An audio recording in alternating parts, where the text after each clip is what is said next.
Hi everyone, welcome back to my YouTube channel. This is Nikita Gusain और आप सभी लोग का स्वागत है मेरे YouTube channel study with Nikita में। आप लोग को भी मॉक टेस्ट नहीं समझ आ रहा है, मॉक टेस्ट दे रहे हो पर आपके मॉक टेस्ट में मार्क्स अच्छे नहीं आ रहे, प्रैक्टिस पूरी चल रही है, ऐसा नहीं कि आपका सिलेबस फॉर एग्जाम्पल लाइक आपका सिलेबस कंप्लीट है, प्रैक्टिस भी आप अच्छी चल रही है, बट जब मॉक टेस्ट देने की बारी आ रही है तो वहाँ पर आप फेल हो जा रहे हो। ऐसा होता है, इसमें कोई भी चिंता करने की ज़रूरत नहीं। इसका मतलब ये नहीं कि आप प्रैक्टिस नहीं कर रहे हो, प्रैक्टिस आप कर रहे हो, आपका सिलेबस भी पूरा है, पर अगर आपका मॉक टेस्ट नहीं हो रहा है ना, तो इसमें कुछ गलतियां आप कर रहे हो जो आपको नहीं करनी है। सो वो मैं आज आपको इस वीडियो में शेयर करने वाली हूँ, जो इनिशियली मैं भी किया करती थी। पिछले 1 साल से, मेरे को 1 साल हो चुका है प्रॉपर प्रिपरेशन करते हुए। मैंने पिछले साल भी अराउंड अप्रैल के टाइम पे ये चैनल स्टार्ट किया था। चैनल मैंने अप्रैल के टाइम पे स्टार्ट किया था, बट प्रिपरेशन मैंने अराउंड मार्च से स्टार्ट कर दी थी। सो मेरे को भी 1 साल से थोड़ा ऊपर हो चुका है प्रिपरेशन करते हुए। एंड मैंने इस प्रिपरेशन के थ्रू मैंने IBPS PO प्री का एग्ज़ाम क्लियर किया है। मेंस नहीं हो पाया बिकॉज ठीक है, वो अलग स्टोरी है, वो कभी और डिस्कस कर लेंगे क्यों नहीं हुआ, what was my mistake and all that, वो हम बाद में कभी डिस्कस कर लेंगे। बट ये वीडियो होने वाली है स्पेशली मॉक के ऊपर कि मॉक टेस्ट में हम मॉक टेस्ट तो दे रहे हैं, हमारा रिविजन पूरा है, हमें सब कुछ आता है, पर मॉक टेस्ट देते टाइम पे या तो टाइम नहीं हो पा रहा है, टाइम जल्दी चला जा रहा है, या जो भी है, मतलब क्या हो रहा है ऐसा कि हम मॉक टेस्ट में हमें नंबर नहीं आ पा रहे। सो वो मैं आज आपको इस वीडियो के थ्रू बताने वाली हूँ, ठीक है। सबसे पहले मैं बता देती हूँ, मैं मॉक टेस्ट देती हूँ गाइडली से। मैंने उनका पेड मॉक टेस्ट लिया हुआ है। पहला आपको उसमें सेक्शनल मॉक टेस्ट भी हैं, प्रॉपर फुल मॉक टेस्ट भी हैं, तो ये आपके ऊपर है, आपको सेक्शनल मॉक टेस्ट लेने हैं या फुल मॉक टेस्ट लेने हैं। मैं क्या करती हूँ, मैं कभी सेक्शनल मॉक टेस्ट ले लेती हूँ और कभी मैं प्रॉपर मॉक टेस्ट लेती हूँ, depending on the mood, depending on the situation, anything, जितना टाइम होता है। बिकॉज आप लोग को पता है कि मैं अब जॉब भी करती हूँ, तो मेरे पास अब इतना टाइम नहीं कि मैं सारे कर सकूँ, बट जितना मेरे से हो रहा है आई एम स्टिल ट्राइंग।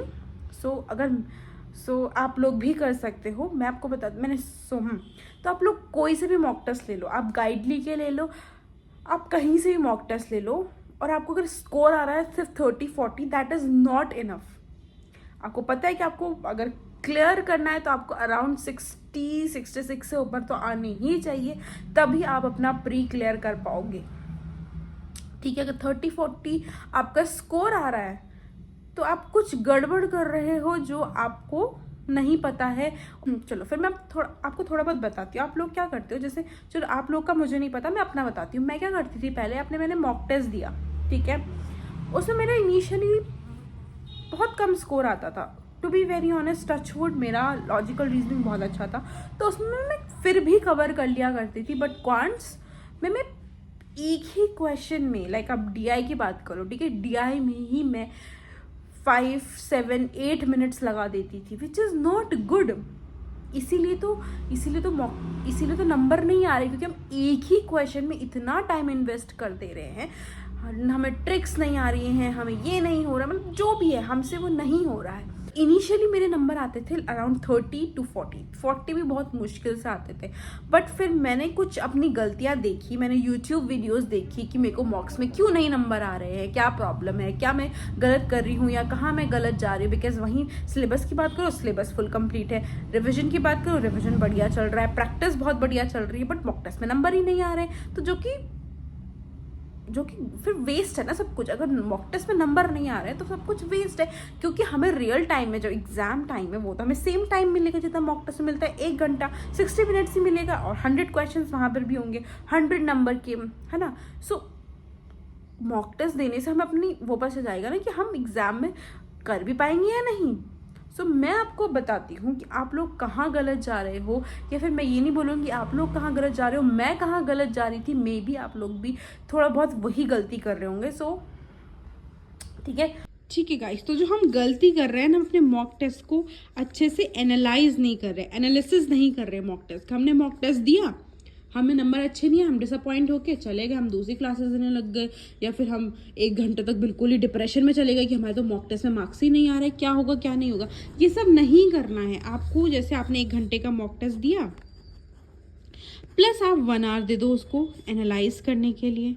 जितना टाइम आप डिप्रेशन में जा रहे हो, जितना टाइम आप वेस्ट कर रहे हो, उससे बढ़िया आप 1 घंटा एनालिसिस पे दे दो ना। क्योंकि अगर हम अपने मॉक टेस्ट को ही एनालाइज नहीं कर रहे कि हम कहाँ गलत हैं, तो हम कैसे आगे अच्छा स्कोर कर पाएंगे। तो आपको अपने मॉक टेस्ट को अब एनालाइज कैसे करना है कि आपके मार्क्स जो हैं 30 से 40 के बीच में ना आकर अब आ जाए 60 से 70 के बीच में, जो कि आपको लाना है। 60 to 70 के बीच में आपके मॉक टेस्ट में नंबर आने चाहिए, तभी आप सोच सकते हो कि आपका एग्ज़ाम क्लियर हो पाएगा। ठीक है, सो अब आपको करना क्या है, सबसे पहले आपको मॉक टेस्ट दे दिया, ठीक है, डू नॉट वरी। 30 नंबर आ रहे, 30 नंबर आ रहे, 35 नंबर आ रहे, 37 नंबर आ रहे, चलो कोई बात नहीं, आ गए। अब उसके बाद क्या करना है, उसके बाद आप इस 3 उसमें अपने मॉक टेस्ट को क्लासीफाई करोगे। ठीक है, रॉन्ग कितने आपके गलत थे, टाइमिंग एंड स्किप, ये लाइन वाइज करना है। इसका मतलब लाइन वाइज क्यों करना है, ये नहीं कि आप पहले स्किप वाला पहले कर रहे हो, क्योंकि जिस क्वेश्चन को आपने स्किप कर दिया, जिसकी तरफ आपने देखा तक नहीं, तो उस क्वेश्चन में तो क्या फ़ायदा ना।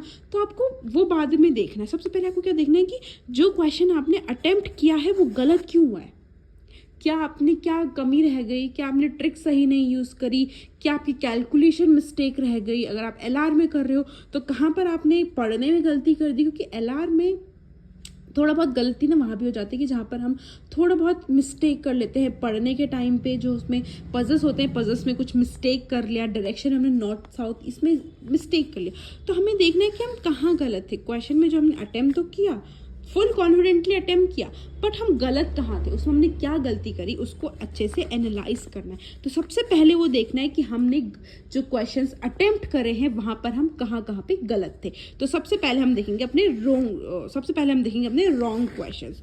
उसके बाद जब ये हमने देख लिए, तो उसके बाद आते हैं टाइम पे कि हमें एक क्वेश्चन करने में कितना टाइम लग रहा है। ठीक है, फॉर एग्जाम्पल अगर हम पजल्स की बात करें तो आपको मैक्सिमम पजल सॉल्व करने में 2 से 2.5 मिनट से ज़्यादा नहीं लगना चाहिए।